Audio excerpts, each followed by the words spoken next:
that a government threat to silence a comedian the president doesn't like is anti-American. That's anti-American. I do want to make something clear because it's important to me as a human, and that is, you understand that it was never my intention to make light of the murder of a young man.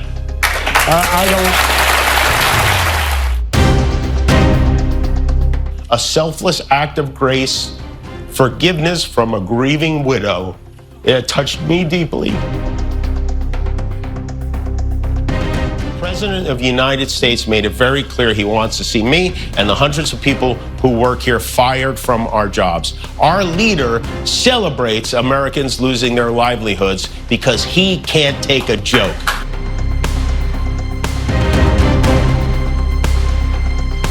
I've been hearing a lot about what I need to say and do tonight, and the truth is, I don't think what I have to say is going to make much of a difference. If you like me, you like me. If you don't, you don't. I have no illusions about changing anyone's mind, but I do want to make something clear because it's important to me as a human, and that is, you understand that it was never my intention to make light of the murder of a young man. I don't think there's anything funny about it. I posted a message on Instagram on the day he was killed, sending love to his family and asking for compassion, and I meant it, and I still do. Nor was it my intention to blame any specific group for the actions of what it was obviously a deeply disturbed individual. That was really the opposite of the point I was trying to make, but I understand that to some that felt either ill-timed or unclear, or maybe both. And for those who think I did point a finger, I get why you're upset. If the situation was reversed, there's a good chance I'd have felt the same way. I have many friends and family members on the other side who I love and remain close to, even though we don't agree on politics at all. I don't think the murderer who shot Charlie Kirk represents anyone. This was a sick person who believed violence was a solution, and it isn't, ever. And also, selfishly, I am a person who gets a lot of threats. I get many ugly and scary threats against my life, my wife, my kids, my coworkers because of what I choose to say. And I know those threats don't come from the kind of people on the right who I know and love. So that's what I wanted to say on that subject. A moment over the weekend, a very beautiful moment. I don't know if you saw this. On Sunday, Erika Kirk forgave the man who shot her husband. She forgave him. That is an example we should follow. If you believe in the teachings of Jesus as I do, there it was. That's it. A selfless act of grace, forgiveness from a grieving widow. It touched me deeply. And I hope it touches many. And if there's anything we should take from this tragedy to carry forward, I hope it can be that. And not this. What is important is that we get to live in a country that allows us to have a show like this. Yeah.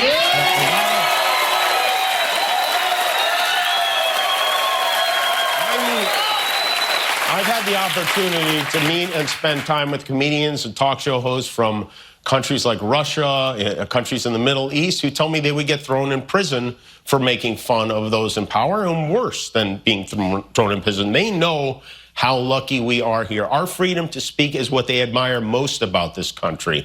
And that's something I'm embarrassed to say I took for granted until they pulled my friend Steven off the air and tried to coerce the affiliates who run our show in the cities that you live in to take my show off the air. That's not legal. That's not American. That is un-American, and it is so dangerous. Maybe most of all, I want to thank the people who don't support my show and what I believe, but support my right to share those beliefs anyway. People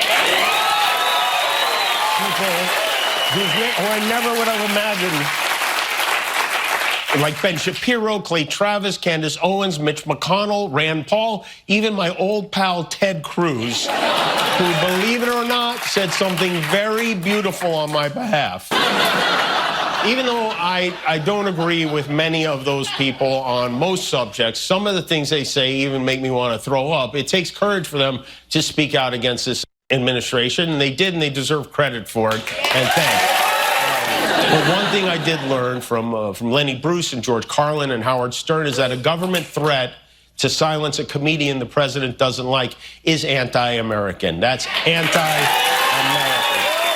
And I am so glad we have some solidarity on that from the right and the left and from those in the middle like Joe Rogan. Maybe the silver lining from this is we found one thing we can agree on. The President of the United States made it very clear he wants to see me and the hundreds of people who work here fired from our jobs. Our leader celebrates Americans losing their livelihoods because he can't take a joke. He was